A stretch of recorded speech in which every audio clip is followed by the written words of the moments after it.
neighbors. I don't know. You're doing how you're doing. Augusta Bo. Hello, my neighbors.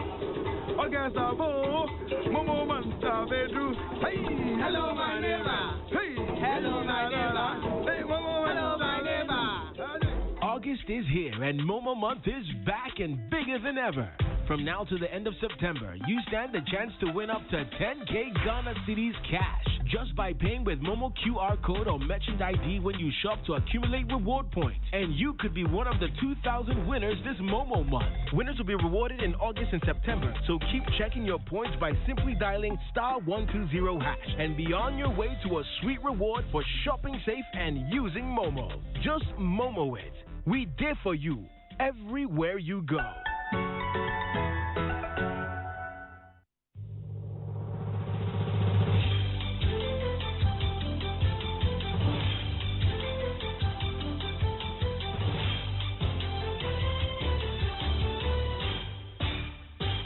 "25 years of bold and fearless journalism." Hello, good afternoon, and welcome to the Midday News. This bulletin is coming to you live from the Joy 99.7 FM studios here in Kokomlemle at digital address GA0993341. Also live on Love 99.5 FM in Kumasi, affiliates across the country, including Radio Max in Takrady, Pad FM in Damango, Kekeli Radio in Ho, and it's around the world at myjoyonline.com. In this edition, Nigerian government moves to end retail trade feud with Ghana as it announces fresh measures, including legal action at the ECOWAS court and imposing similar restrictions on Ghanaian traders. It is contravening the ECOWAS protocol. We would have to now look at an ECOWAS solution. We also have to look at reciprocity. Ghanaians have the full right of operating within the Nigerian economy. We have the latest as Ghanaian authorities continue to shut the retail shops owned by Nigerians. Police service vow not to shield perpetrators of electoral violence as it comes under increasing calls by Peace Council and the NDC to be transparent in its prosecution of such cases. You need people to come, give evidence, and based on such evidence, if a prima facie case is established, they can go to court. So I think you have to have faith in the police. Meanwhile, NDC flag bearer reiterates his party's position to ensure a peaceful election as NDC National Vice Chairman incites violence. If you see anybody in your community holding this book, going round, writing our people's names, Master, don't let him go free. If you see him, to do what? Roads and Highways Minister hints of commencement of Takrady PTC interchange project next month as President Akufo-Addo begins 2-day tour of the Western region today. I want to assure the people of Takrady, the people of Western region, that His Excellency the President's vision of 2020 as year of roads is ongoing, and the region will continue to have these pressures. We're live on the ground and in sports. Ghana Football Association confirms 7 positive COVID-19 cases in female national team camp. As we continue our series of celebrating movie stars who are venturing into other sectors far removed from acting, we'll put a spotlight today on actor turned politician John Dumelo. I'm hoping that I'll win the seat through hard work and smart work, and for the first time since '92 we'll be able to get a seat in Ayawaso West Bogon. That and more here on the Midday News with me, Emefa Apawu. Please stay for details. And in our very first story for this afternoon, the Nigerian government has announced a raft of measures to end the retail trade feud with Ghana. Now, this includes legal action at the ECOWAS court as well as preventing Ghanaians resident in Nigeria from participating in retail trade. A Ministry of Trade and Industry task force here in Ghana have in the last few weeks embarked on a crackdown of foreigners engaged in retail trade, insisting it is contrary to the law. We'll take you live to part of Accra where the crack team is continuing with the shutdown of the shops. But first, the Nigerian traders yesterday demanded the intervention of their government. Listen to their leader, Jasper Emenike, who alleges the recent closure may be politically motivated.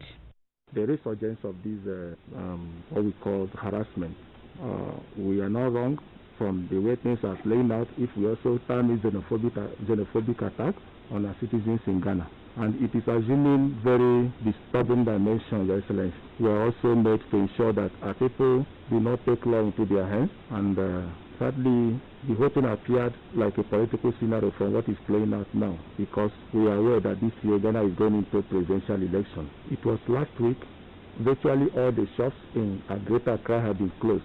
People were forced out of their shops. People were almost harassed, beaten by security agencies. Some of them who said, no, you can't just treat us as if we are slaves. We have a government. We also have a right because we pay our taxes, we obey the law. Now, Nigeria's Minister of Foreign Affairs, Geoffrey Onyema, says they hope Nigerians will not be used as pawns in the political game. So we just want to assure Nigerians that we are following this very closely. We're going to be proactive and keep you informed as we have this matter addressed. And we want it to be addressed in the shortest time possible. You know, we know that there are elections, upcoming elections in Ghana, but we would certainly hope that, you know, Nigerians will not be pawns in electoral games and electioneering. Now, he also reveals that regional body ECOWAS will be called upon to intervene. Same page. It is in conflict with the ECOWAS protocol provisions, as you yourself mentioned. So this is something that we are going to want looked into at this non-respect of the ECOWAS protocol. You know, what is the point of having an economic community if at the end of the day each country will just make laws and regulations that are in contradiction of that. So I think that is an issue that has to be addressed. You heard the Nigeria's Minister of Foreign Affairs, Geoffrey Onyema, that's speaking at a meeting with leaders of Nigerian traders in Ghana. Back here in Ghana, traders at Opera Square are urging government to go ahead and prevent Nigerians in Ghana from engaging in retail trade. We're saying that it is preserved for the indigenous Ghanaians. That is all we are saying, is that leave the retail market to us. We buy from them. How can I buy from you and then retail the same market with you? It is never done anywhere. Right. And the point is, we are not asking them to leave the market. It's the law that says that the market should preserve for Ghanaians. That is what we are asking. Even looking at this current registration, no foreigner were allowed to register. How much more? The law says that no foreigner should be in the market. If there are people in Nigeria who are doing illegal business, that is up to them. That is all. We are not beating anybody here. Are we beating somebody here? Now, the Ministry of Trade and Industry Task Force is meanwhile continuing with this closure of the retail outlets manned by Nigerians. My colleague Manuel Kranting was earlier with the team. He joins us in studio. So, Manuel, how many shops have been closed so far? And is the task force not concerned about developments in Nigeria? Well, say, Emefa, I could count about 24 shops that were closed, and the ministry says that some of them are actually just fronting. So there are some Ghanaians who are fronting ownership for Nigerians, and so they're clamping down on all of those shops. About Nigeria, what the leader of the task force was talking about, the fact that every country which is sovereign has its own laws, and so if the laws in Nigeria so demand that same be done there, then they should go ahead and do the same. They should comply with the laws. So if they will carry out similar exercise in their country, I think it's fair. If there are Ghanaians who are trading elsewhere, breaking the law, I think they should be brought to compliance, just as we are doing here. So I think it's fair. I think it's fair. You don't think that this has, xenophobic tendencies? So people then decide that, you know what, any Ghanaian we see around, we're going to just get a person out and so on. No, we are not just getting people out. We are not just getting people out. We are assessing people, and we have found out that from our assessment, they are not complying with the law.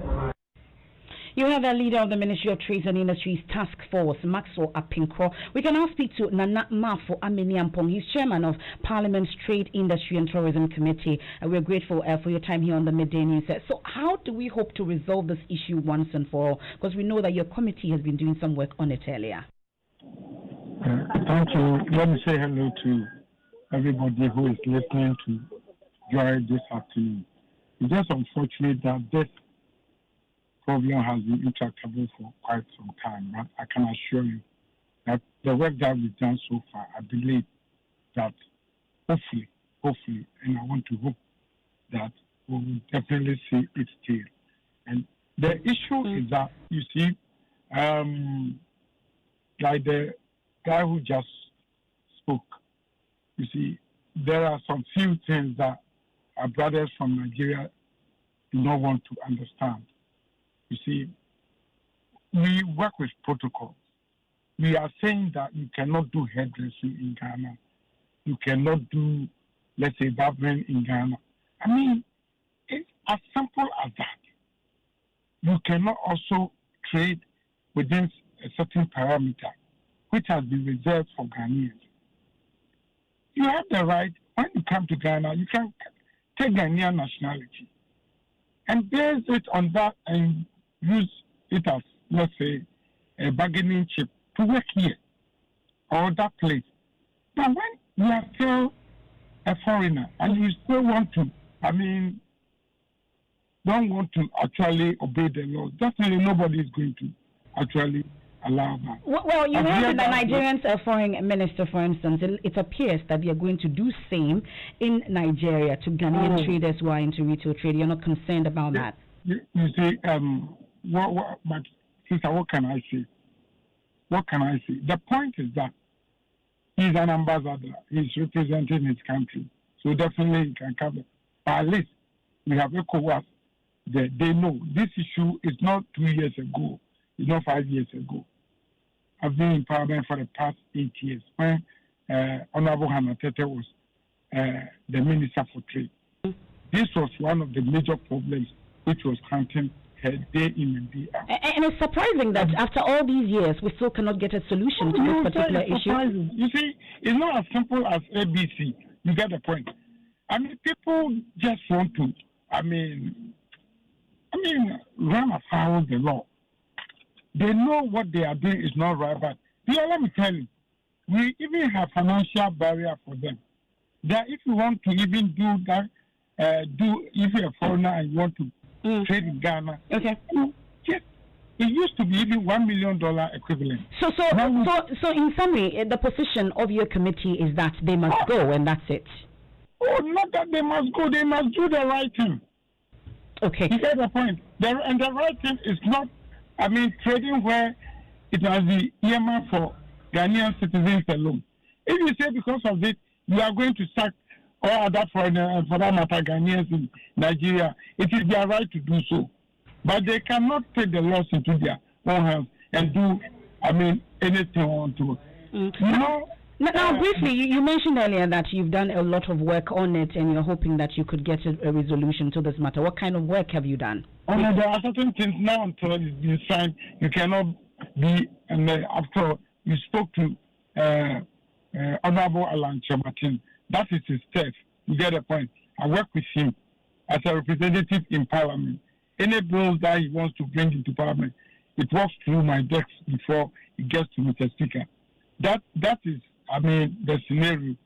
Something that he, a Nigerian ambassador or Minister for Trade, has agreed on. It will be improper for me to actually, let it out of here. We are grateful for your time. That's Chairman of Parliament's Trade, Industry and Tourism Committee, Nana Mafo Ameniampong.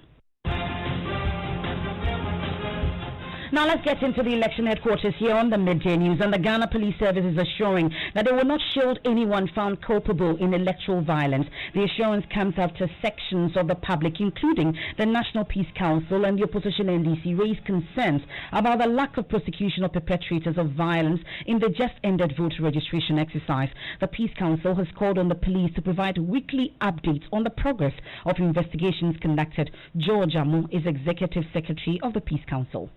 If you are familiar with investigative processes, at every stage there are stages that you get to. For example, you pick information. If you have any new information, you let the public know that I have this additional information, and this is the next step that I have to take. But it can be a weekly update just to let people know, especially in times that we find ourselves. Now, but speaking to Joy News after the launch of legal education on prosecution of electoral-related offences for selected police officers, Director General Legal and Prosecution Kofi Boakye said investigations are underway and at the appropriate time updates will be provided. I think largely it was quite successful.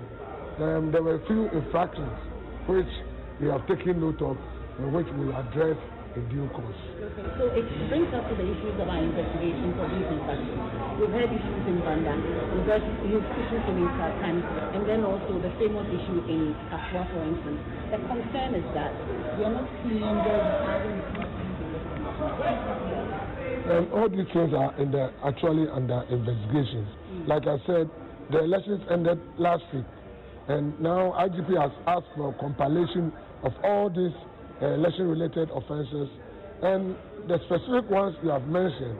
A subcommittee task force has been set up which is dealing with such things, and I think in due course you will know what has happened.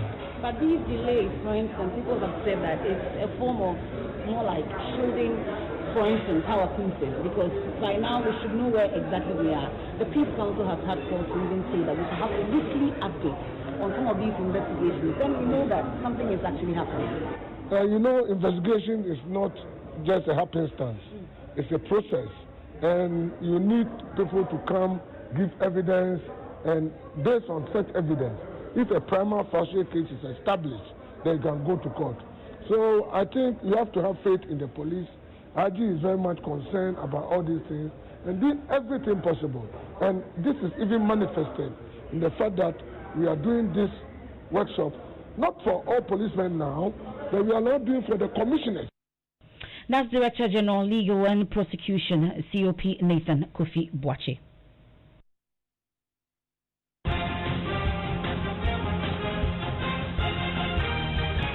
Now, the Savannah Regional Executives of the NPP have petitioned police there to investigate what it describes as violence, inciting comments by NDC National Vice Chairman Sofo Azoka. In an audio recording that has gone viral, Sofo Azoka is ahead inciting party supporters to attack any NPP member seen handling a data collection booklet. Listen to him making the statement in Sola Tuna Kalba district regarding an ongoing data collection exercise embarked by the NPP in the region. NPP National Week. If you see anybody in your community holding this book, going round, writing our people's names, Master, don't let him go free. Finish up. Don't let him go free. Finish up. If you see him, to do what? They are not a electoral commission. Listen well. But addressing journalists in Damongo yesterday, the Savannah Region NPP chairman, Suleiman Idrisu, said the opposition party chairman did not understand the rationale for the data collection exercise. Election the world over today is scientific. And therefore, for political parties who are serious-minded, like the NPP, we don't just walk into elections. Before we do elections, we take data to know where we are strong, where we are not strong, what we can do better. And so this book is not a secret document. No. That for somebody to say that he has found a book that is secret. No, the book is not a secret document. It's a public document that we have made public to our party, ordinary party agents who can pick it and then collect the information for our experts and researchers to analyze, to feed the region and to as well feed the national. It's not a crime. And so if the NDC wants us to bring the book to them, we will not bring it to them. But we are saying that the book is not a secret document. And anybody else you are here, you can access them. And we are not only going to take this data for Savannah, we need it for Ghana. And we need data to be able to develop this country. Now, the Savannah Regional NPP Chairman Suleiman Idrisu, and he's calling on the security agencies to take note of the statements made by Sofo Azoka and ex-supporters of the NDC not to engage in violence which may result in reprisals. From the Savannah region, we head to the Volta region, where NDC flag bearer John Dramani Mahama has reiterated the party's position to ensure a peaceful election. He, however, says the posturing of the government raises questions about its commitment to a violent, free election in December. Addressing the chiefs and people of Emefa in the North Tone constituency on Monday to kickstart his 4-day tour of the Volta region, Mr. Mahama observed that the government does not seem to be interested in making the December general elections peaceful. During the last registration exercise, they attacked our people in Banda, killed 2 people. In other places, they attacked people, injured them. A whole minister of state said she fired a gun at a registration center. Nothing has happened. So when you look at all these incidents, you can predict what it is they intend to do in the election. And indeed, they've said it. several of their senior members have said that Ayawaso West Wagon was just child's play and that it was a dress rehearsal and that the real thing is going to be on voting day. We don't want violence. Meanwhile, Mr. Mahama is continuing his tour of the voting region today, and correspondent Ivy Setoji joins me with the latest. Ivy, where has the former president's tour taking him today, and what has he been saying? Do we have Ivy Setoji on the phone? It appears we don't have Ivy. Let's head to the Western region, where Roads and Highways Minister Kwesi Apawu has hinted the construction of the Takrady PTC interchange project will begin in September this year. Addressing journalists ahead of a two-day tour of the Western region by President Akufo-Addo, he said the project will herald a new dawn of road infrastructure for the region, as 45% of road networks are in very poor state. Is going on in earnest across the nation. Takrady and for that the Western region, you have got your fair share of it. It's an asphalt overlay going on, and under the dynamic leadership, I want to assure the people of Takrady, the people of Western region, that His Excellency the President vision of 2020 as year of roads ongoing, and the region will continue to have. That's the Roads and Highways Minister Kwesi Apawu. Correspondent Inathalia Kwansa is monitoring that visit by the President and his entourage. She joins us on the line. So what are the promises has the Minister been making to the people of the Western region? The Minister says that there's going to be 80 new road projects in the Western region, and also an additional 25 unique road projects is also going to commence in the Western region next month. So the Western region should expect that there's going to be a massive road development in the region. At every district or MMDCE, they are going to make sure that each one benefits from a road construction. But what about the President? Has he arrived just yet? Yes, Emefa. So the President has been inspecting an ongoing road construction road at Anchirini to Ejam. Right now we are at Azim, where there is sea defense project and a harbour here. So where the President has arrived with traditional leaders and some regional executives of the new Patriotic Party inspecting that project. That's my colleague, Western Regional Correspondent Inathalia Kwansa, with the latest from the President's tour of the Western region. This is the Midday News. You're enjoying 99.7 FM. Our top story so far: Nigerian government moves to end retail trade feud with Ghana as it announces fresh measures, including legal action at the ECOWAS court and imposing similar restrictions on Ghanaian traders. The police service is, however, also vowing not to shield perpetrators of electoral violence as it comes under increasing calls by Peace Council and the NDC to be transparent in its prosecution of such cases. Still to come, we continue our series of celebrating movie stars who are venturing into other sectors far removed from acting. We'll put the spotlight today on actor turned politician John Dumelo. I'm hoping that I'll win the seat through hard work and smart work, and for the first time since '92 we'll be able to get a seat in Ayawaso West Wagon. The European domestic football action is heading for a big finish as the 2020 UEFA Champions League takes center stage. It's all on the line as Man City, PSG, Barcelona, Juventus, Bayern Munich, and Real Madrid face off in an action-packed mini-tournament. Catch it live on SuperSport from the 7th of August. Get DSTV and find out who will be crowned champions of Europe. Oh my goodness, you cannot write the script for this. This is unbelievable stuff.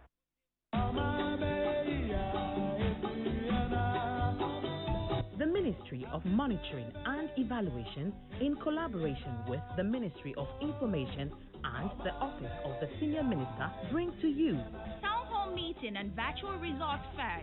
The Virtual Fair series will give ministries, departments and agencies yet another opportunity to exhibit the progress of implementation of projects, especially the government's flagship program for the citizenry. Date 18th of August 2020.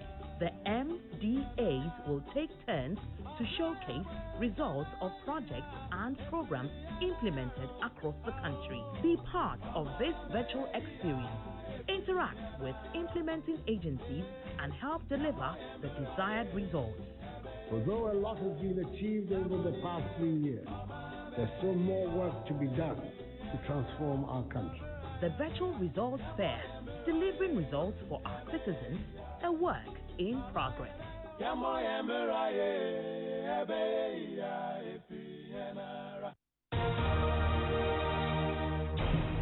Let's do sports now on the midday news. Hans Bensando, what you got? Hello, Emefa. And the Ghana Football Association has confirmed that 7 players of the Black Princesses and the Black Maidens have tested positive for COVID-19. According to the association, the affected players have been isolated. 61 players reported to camp in Cape Coast last Friday to start preparations for their respective World Cup qualifiers. Away from that, and after months of going through the search for a new technical director for Ghana football, the FA is expected to announce who will be the head of the technical directorate in the coming days. Now, according to checks by Joy Sports, an expatriate may land the job which became vacant following the departure of coach Francis Otiakente. And the talk of an expatriate getting the job is something Vice Chairman of the Greater Accra Coaches Association, Said Osman, does not want to hear. He wants a home-based trainer to be in charge.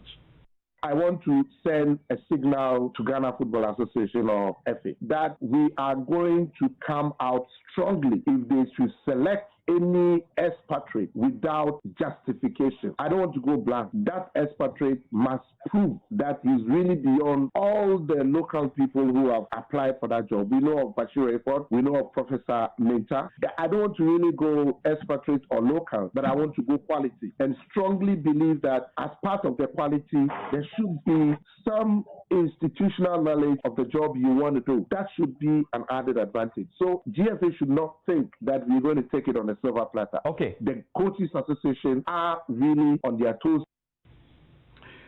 Said Osman, who is the Vice Chairman of the Greater Accra Coaches Association. That's your sport. Thank you very much, Hans. Now, today we'll bring you a joint news agenda from Room 6, a community near Ashalibuche, Lakeside Estate here in Accra, where residents say their roads have been in a poor state for more than 2 decades.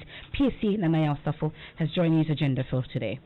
At first look, the lands beyond Lakeside Estate in Ashalibuche are perfectly normal, but a closer look reveals potholes in the roads which can best be described as mini craters. A drive in this part of town requires skill, extreme patience, and most importantly, one has to necessarily fasten their seat belt. So many years I've been praying for this road, more than 25 years. Stephen Ntie is a taxi driver here. Anytime they will say, oh, election, you right to vote for them. But yes, still, our road, see how it is. Officials of the Denton Municipal Assembly admit the roads need to be fixed in order to relieve residents of the agony they are faced with. Adentan MCE Alexander Ninoy Edumwa says plans are underway to construct an ultramodern drain in the area. I mean, what's the point in putting a road there when coal tar and water do not mix? Water is coming from the top. The next rainy season, water will go under the coal tar that you have built, and then it comes off. And when it's been tarred before, the road is been tarred before, and the potholes come, they are worse than when they do not have the coal tar on them. But right now, if we do the drain, it means water coming from higher ground will just go into the drain. It won't spill over. And it's time for Spotlight and Showbiz with Becky. Yes. What are we looking at today?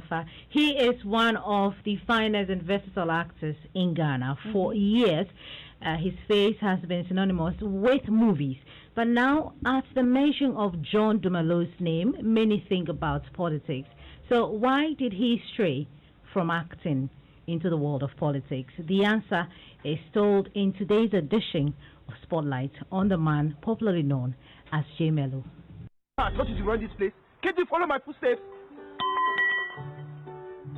John Dumalo was introduced to movie lovers when at a tender age of 6. He was cast in his first film. The young boy's passion for acting was evident for all to see, including his teachers at his school, Christ the King. So, when a Ghana film producer paid a visit to his school, it was no surprise that he was cast to star in the movie Baby Thief.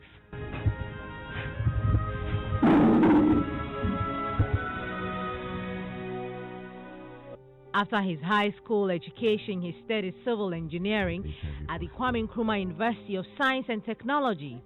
But rather than pursue engineering immediately, he went back to his first love, acting. The whole thing seems surreal, like some Hollywood movie or something. 10 million is not 11 million, but at least it's better than nothing. Let's go for the money before somebody stumbles upon it. And became a common feature in the country's television programs such as The Sun City and About to Wed. What's wrong with your friend? I was going to find out before she interrupted. We need to know what the problem is. With the way Anne is going about it, I don't think so. He became so popular that soon he was a cast in the movie The King Is Mine in 2008 and has since been a part of numerous other movies, acting alongside famous people in the industry including Jackie Appiah, Majid Michel, Yvonne Nelson, among others. He has earned himself several awards, including African Most Outstanding Actor in 2011, Award for Best Ghanaian Actor, Ghana Movie Award for Best Actor in a Lead Role in 2013. But John Dumelo has not restricted himself to only acting. I still act, but then now I'm doing agriculture as well. He's also aspiring to be a member of parliament on the ticket of the National Democratic Congress for Ayawaso West Wuogon. One of the flagship programs I'm doing is a scholarship for the students who reside or who are my constituents in Ayawaso West. I mean, so far we've paid so many fees. We continue to do that, and it's my hope and wish that once I become member of parliament, we'll be able to increase the numbers. And that's John Dumelo. And we wish him all the best. Okay. I'm actually looking for him. And that's it for the midday news here on Joy 99.7 FM. There's more news when you log on to myjoyonline.com. I am Emefa Apawu. I'll be back shortly with Excelling in Our Work Part 1, Living Word with Dr. Menzel Tabil.